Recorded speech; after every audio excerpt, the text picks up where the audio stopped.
Live from Houston, Texas, the humidity capital of the world, it's time for Money for Lunch, where we feed your brain and your business with supersized portions of business and financial news.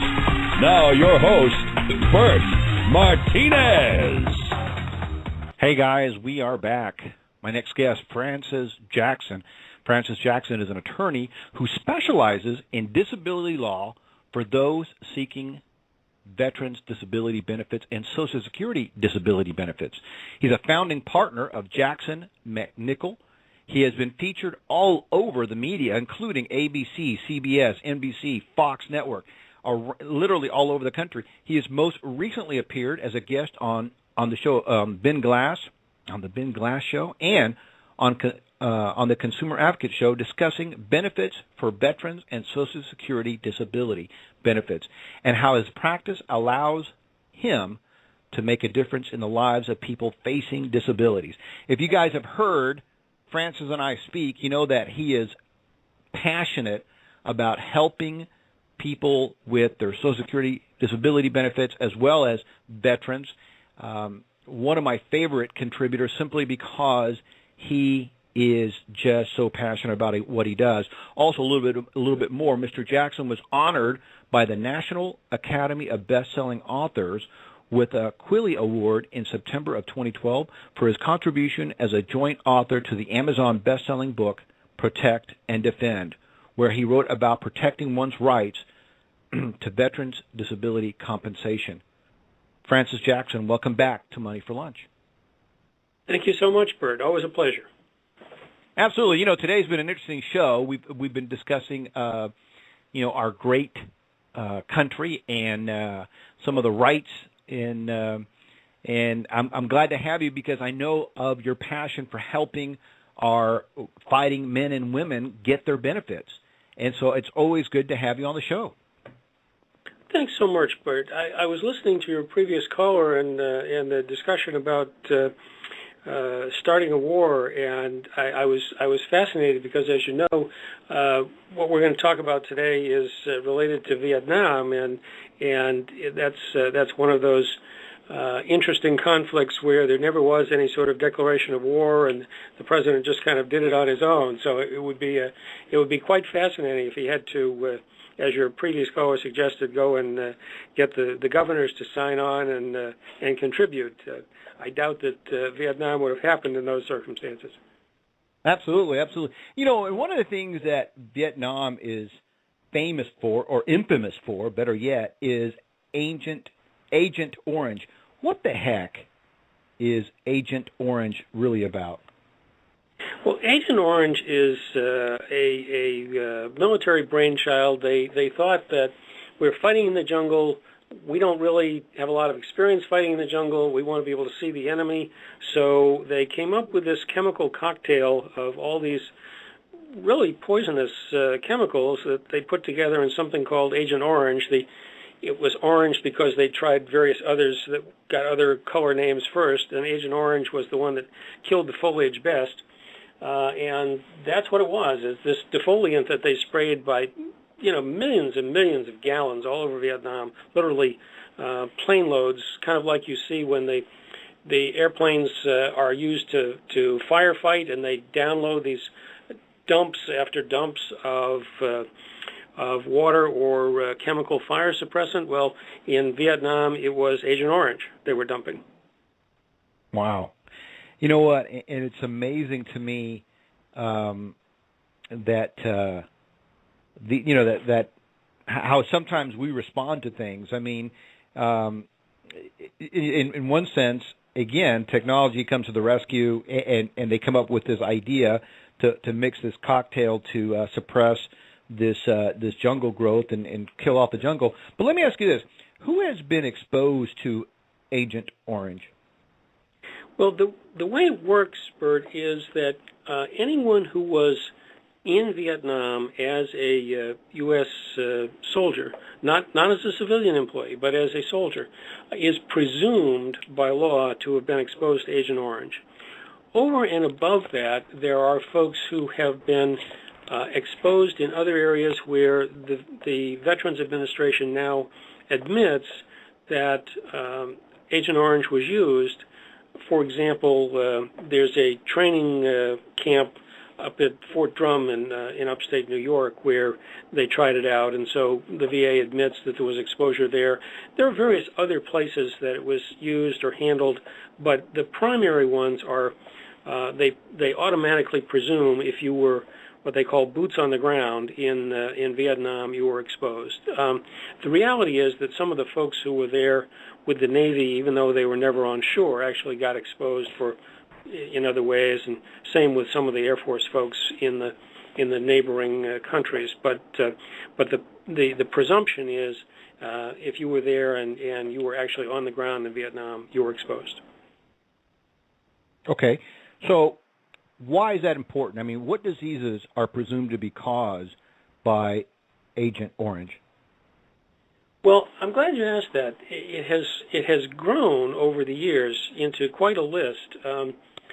It now includes peripheral neuropathy, myelidosis, chloracne, chronic B-cell leukemia, type 2 diabetes, Hodgkin's disease, non-Hodgkin's lymphoma, ischemic heart disease, multiple myeloma, Parkinson's disease, and several of the other cancers, prostate cancer, respiratory cancer, soft tissue sarcoma. All of those are presumed automatically to be service-connected if you were on the ground in Vietnam. Wow. That's amazing. And, it seems to me that with as smart as we are, somebody could have foreseen that dumping all these chemicals right next to where our people are fighting would have some kind of side effect to them. It just seems like they were maybe either not asking the right questions or ignoring the answers. I don't know. I mean, it just seems like seems kind of kind of just stupid that they didn't take a little bit more proactive measure to protect our people. Well, you would think that, but I suppose in fairness, one of the things that has led to such a long list now is that it really has taken a long time for a lot of these things to show up. I mean, it is not unusual for people who were exposed in Vietnam, we're talking back in the 60s, to only show these cancers within the last couple decades. So it's sort of like tobacco and cancer. I mean, we went for a long time before people would concede that there was a relationship because there's such a long period where you can smoke without any apparent harm. It's just it eventually comes back and gets you, and that's kind of what's happened with Agent Orange. Gotcha. Well, let's talk about this. Who does this presumption apply to? Well, the presumption, as I mentioned, Bert, really only applies directly to folks who were on the ground in Vietnam, although I should be careful to add that Navy and Coast Guard folks who were on the waterways in Vietnam are presumed also to be exposed. But other folks that were exposed, you have to prove the relationship. Gotcha. And, okay, so what if a veteran has other cancers not on the presumption list or other diseases not on the presumption list? What happens then? Well, that makes it more complicated, basically. We had a very interesting case that we were finally successful with after a long go-around a year or so ago, where the veteran died of stomach cancer. His wife was seeking dependency and indemnity compensation for essentially for his loss, for his death, from the VA, and they were saying, look, we're very sorry, but stomach cancer is not on the presumptive list. And we were able to go back and sort of deconstruct Agent Orange and look at all the constituent chemicals and demonstrate that there's actually scientific evidence that several of the constituent chemicals in Agent Orange have been shown to be related to stomach cancer, and we got an oncologist, cancer specialist, to go ahead and look at everything, and he ultimately wrote an opinion letter to the VA for us that explained that even though this is not a cancer that is presumed to have been caused by Agent Orange, in his opinion, after reviewing the medical literature, he thought it was more probable than not that this gentleman's stomach cancer had, in fact, been caused by his exposure to Agent Orange. And ultimately, the VA did the right thing and paid the widow years of back benefits. Wow. You know what, and it goes to show you that the system works. I mean, yeah, you had some obstacles to overcome, but for the fact that you stepped in and really got this doctor to look at the evidence and be able to write that letter, this widow would not have received anything. That, unfortunately, is true, Bert, and it's, sometimes people ask, well, why do I need an attorney in these things? After all, the VA knows that I was in the service, and they know I'm sick, and what do I need a lawyer for? And the unfortunate answer is that the system has gotten very complicated and bureaucratic, and it often takes some expertise to explain to the VA in terms that are clear how the problem the person had in service or the exposure they had in service has caused the problem that they're having now for which they're seeking benefits. Right.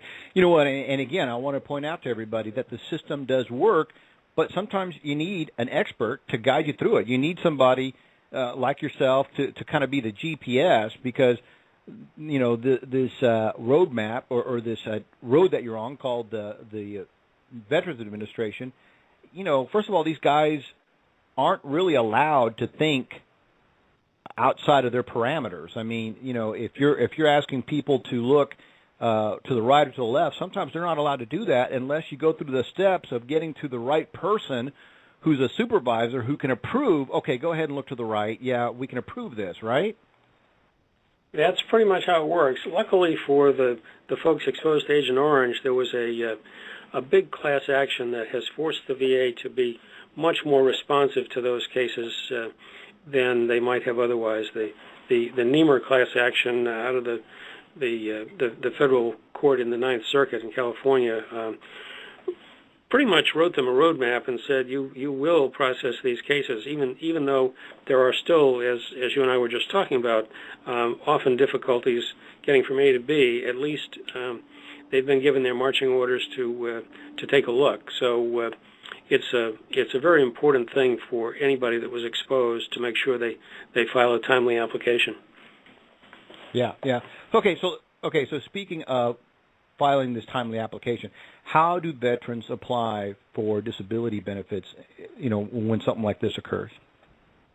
Well, it's actually pretty easy to do, Bert. All they have to do is to call the VA, and they'll send them the forms, or they can download the forms from the Internet and send them in, or most recently they've started experimenting with online applications. That's still not available everywhere yet, but in most places in the country you can also file an online application. And if you have someone who is, as unfortunately happens sometimes, simply too ill to deal with this themselves, they can get a congressman or a senator to ask the VA on their behalf to initiate an application and to get it going. And sometimes that's the best solution. I love it. All right.